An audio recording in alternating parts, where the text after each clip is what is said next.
Hello সবাইকে, কেমন আছো তোমরা সবাই? Welcome to my channel. আরেকটা নতুন ভিডিওতে তোমাদের অনেক অনেক স্বাগত। আজ রবিবার, তো ভাবলাম কী রান্না করি।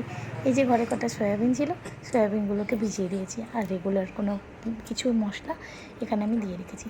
আর এখানে পেঁয়াজ, ক্যাপসিকাম, রসুন কুচি, পেঁয়াজ কুচি, টমেটো কুচি, লঙ্কা কুচি সব কিছু একসঙ্গে রেডি করে নিয়েছি। তো চলো, এর ভিতরে আদা রসুন কুচি আছে।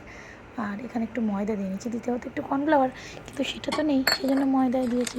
আর দিয়েছি ধনে গুঁড়ো, জিরে গুঁড়ো, আর একটু লবণ, একটু সয়া সস। তো একটু অভিনব কিছু বানাবো, তার জন্য একটা ডিম ভেঙে দিয়ে দিচ্ছি। সেটা ডিমটা ভেঙে দিয়ে ভালো করে মিক্স করে নিই। এবার আসি একাকিত্বর কিছু গল্প নিয়ে। আসলে যারা আমরা একা থাকি, জানি না সবার কী ব্যাপার, তবে আমার না একা থাকতে ভালো তো কারোরই লাগে না, কিন্তু একা থাকলে না এই বাজার দোকান এগুলো একদমই এখন আর ইচ্ছা করে না। মনেও হয় না যে সানডে একটু চিকেন কিংবা মাটন নিয়ে আসি। মাছ তো আমি খাই না, অনেক কয়দিন হয়ে গেছে। আর মাছ কিনতে ভালো লাগে না, আর রান্না করার পরে আর খেতেও ইচ্ছা করে না। তো যাই হোক, এবারে একটু কম কেমন একটু শুকনো শুকনো লাগছে, একটু জল দিলাম, একটু দুধ দিলে হতো। আবার একটা দুধের প্যাকেট কাটতে হবে, অবশ্যই ফ্রিজে এখনও আছে, তাও দিলাম না, থাক। জল দিয়ে যতক্ষণ কাজ চলে যাচ্ছে, কে আবার এই দুধের প্যাকেটটা কাটে বলো। আর দুধ খুব এমন আমি দুধের খাবার পছন্দ করি না, দুধটা পছন্দ করি না, সেটা দুধ পড়েই থাকে, তার জন্য আর দিলাম না। ভালো করে মাখিয়ে নিয়ে এইবারে এটাকে 10 মিনিট রেখে দেবো।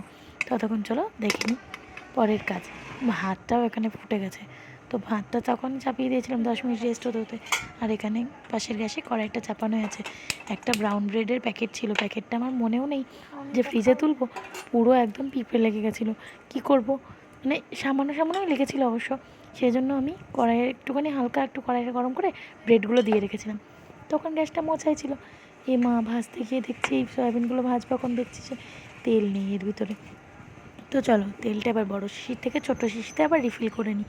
এই রিফিল করা কাজগুলো না আমার বেশ ভালোই লাগে।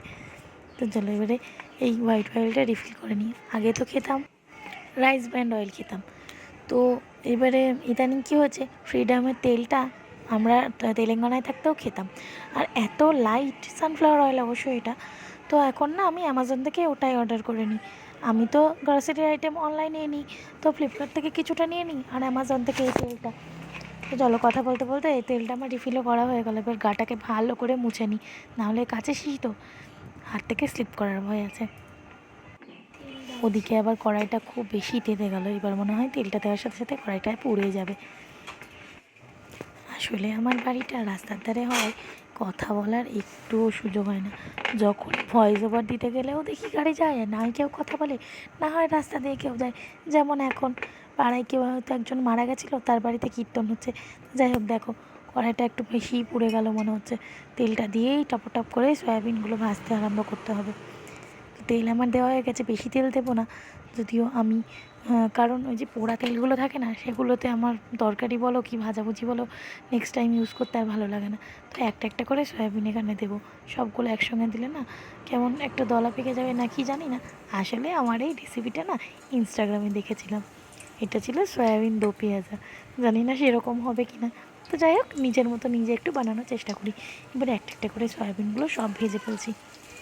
তেলটা এত বেশি হিট হয়ে যাচ্ছে, গেছে, যে সয়াবিনগুলো দেওয়ার সঙ্গে সঙ্গেই একদম কী বলবো, লাল লাল হয়ে যাচ্ছে। তাই কয়েকটা দেওয়ার পরেই খুব তাড়াতাড়ি করে আমি এগুলো নাড়তে আরম্ভ করছিলাম। খুন্তি দিয়ে একেবারে ঝাঁকা নাকা করে চারিদিক দিয়ে হাই ফ্লেমে ভাজছি, কারণ সয়াবিন তো ভিতর থেকে কুক হওয়ার কিছু নেই, উপরটা জাস্ট ক্রিস্পি হবে একটু, আর নামিয়ে দেবো। আর যেহেতু ডিম দেওয়া আছে না, ডিম দেওয়া জিনিস খুব তাড়াতাড়ি দেখবে পুড়ে যায়।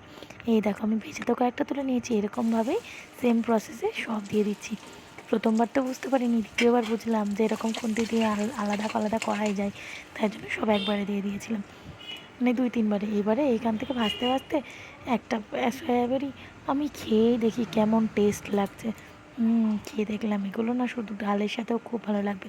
পেঁয়াজ ক্যাপসিকামগুলো যদি চপ না করা হতো, তাহলে আজকে একটু ডালই বানিয়ে নিতাম। যাই হোক, আর বলে লাভ নেই, নেক্সট টাইম হবে। তো এই দেখো লাস্ট ব্যাচ ভাজা হয়ে গেছে আমার প্রায়। নিজে ভেজে ওই বাটিটাতে আর জায়গা ছিল না, সেই জন্য একটা থালার মধ্যে নামিয়ে নিয়েছি। আর এখানে আমার অল্প একটুই তেল আছে, এই তেলটুকুতেই রান্না করে নেব, আর বেশি তেল দেবো না, কারণ এগুলো চাকা তেলে ভাজা তো। তো চলো, তেলের মধ্যে এবারে প্রথমে দিয়ে দিলাম রসুন কুচি, তারপরে জিরি করে কুচিয়ে রাখা পেঁয়াজ এবং টমেটো, এগুলো সব ভালো করে আগে ভেজে নিই। আদা আর বাটি নিয়ে আদাটা বাটবো। আমি আসলে মশলা অল্প অল্প করে বেটে রাখি। এই যে দেখছো আদা বাটা এই কৌটোটার মধ্যে যতটুকু আছে ততটুকু আমার রান্নার যতটুকু প্রয়োজন সেই মাফিক এই যে ভালো করে চেঁচে পুচে নিয়ে নিয়েছি। এইটুকু দিলেই হবে। আদা খুব এমন আমরা খাই না। হাঁসপাত থাকলে তো আমি তরকারিতে আদাই দিই না, ওর একটু প্রবলেম হয় আদা খেলে। আর দরকারও নেই, পেঁয়াজ রসুন অবশ্যই খাওয়া ভালো শরীরের জন্য, আদাটাও ভালো, কিন্তু সেটা শুধুমাত্র চাই। তরকারিতে বেশি আদা দেওয়ার প্রয়োজন পড়ে না। আমরা তো জানো আগে তো আমরা আদাই দিতাম না তরকারিতে, এখন তো যাও একটু একটু দিই। কথা বলতে বলতে পেঁয়াজগুলো লাল হয়ে গেছে একটু, এবারে টমেটোগুলো দিয়ে দিলাম। আর পেঁয়াজগুলো যেগুলো কুচনো পেঁয়াজ সেগুলো কিছুটা টমেটোর নিচে লুকিয়েছিল সেটাও দিয়ে দিলাম।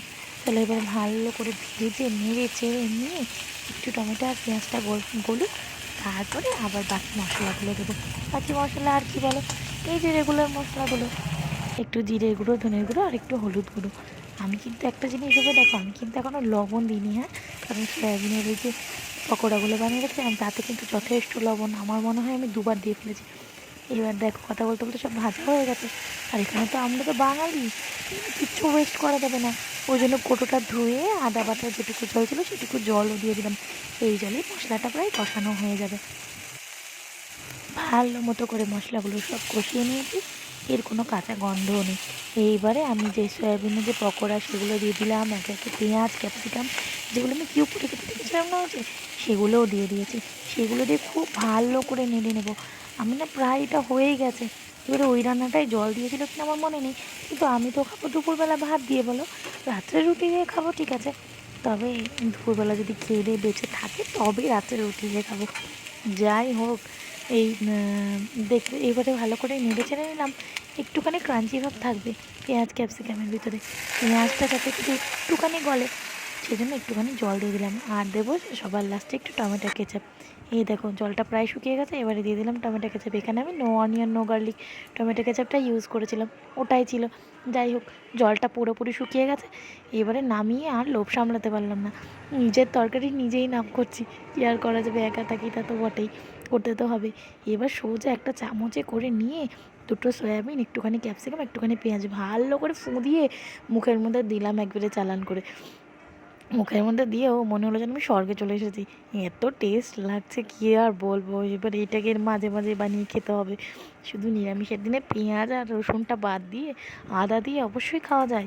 আমি তো বেশিরভাগ দিনই টমেটোর কেচাপটা নিরামিষ খাই। তো চলো, খুব টেস্ট হয়েছিলো। চলো এবারে আর দেরি করা যাবে না, ঘড়িতে প্রায় একটা বেজে গেছে, আমার সব কাজ হয়ে গেছে। এই যে দেখো আমি তোমাদের সামনে একটু ঢং করে দাঁড়িয়ে দেখে নিলাম কেমন লাগছে। তো জায়গায় দেখো সব কিছু আমি রেডি করে নিয়েছি, গ্যাস মোছা হয়ে গেছে, চারিদিক পরিষ্কার হয়ে গেছে, বাসন ছিল যেটুকু সেটুকুও মাজা হয়ে গেছে। চলো এবার আলমারিটা খুলে টপ করে একটা শাড়ি বার করে নিই, স্নান করতে হবে তো বলো, তাড়াতাড়ি করে যাই। সকালে আজকে স্নান হয়নি, আমি এখন গরম পড়ে গেছে তো আর সকালবেলা বেশিরভাগ দিন স্নান করি না। আর একটু গরম পড়ুক তখন একেবারে সকালবেলা উঠেই স্নান করে ফেলি। আজ যেহেতু রবিবার, তাই প্রত্যেক রবিবারের নাই আমি লাল জিনিস পরি, কিন্তু লাল জিনিস খুব টকটকে লাল শাড়ি তো আমার কাছে নেই, তো লাল হলুদ শাড়িতে আমি কাজ চালিয়ে নেবো। এই যে বার করে নিলাম, চলো এবার যাই স্নানে। হয়ে গেছে আমার স্নান, এই যে আমি রেডি হয়ে গেছি স্নান করে। এবার দেবো পুজো, আর পুজো দেওয়ার পরে হবে পেট পুজো। সকালবেলা না ব্রেডটাকে শেখেছিলাম ঠিকই, সকালবেলা খাওয়া হয়নি, শুধু এক কাপ চা খেয়েছি।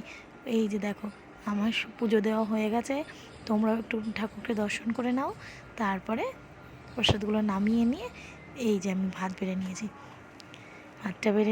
এবার চলো ভাতটাকে নিয়ে ঘরে চলে যাই আর টেস্ট করে দেখি কেমন হয়েছে। তো তোমরাও আশা করি আমার এই ভিডিওটা আজকে এনজয় করেছো। তোমরা একদিন এরকমভাবে বানিয়ে দেখো, সয়াবিনটা কিন্তু খুব টেস্ট হয়। আর আজকের মতো আসি তাহলে, আবার অন্য দিন একটা অন্য ভিডিও নিয়ে আসবো। সবাই খুব ভালো থাকবে, সাবধানে থাকবে, সুস্থ থাকবে। দেখা হবে নতুন একটা ভিডিওতে। আর অবশ্যই আমার ভিডিওটা যদি ভালো লেগে থাকে চ্যানেলটাকে সাবস্ক্রাইব করতে ভুলবে না, আর কমেন্টে লিখে যাবে তোমরা এই রেসিপিটা কবে ট্রাই করছো। টাটা।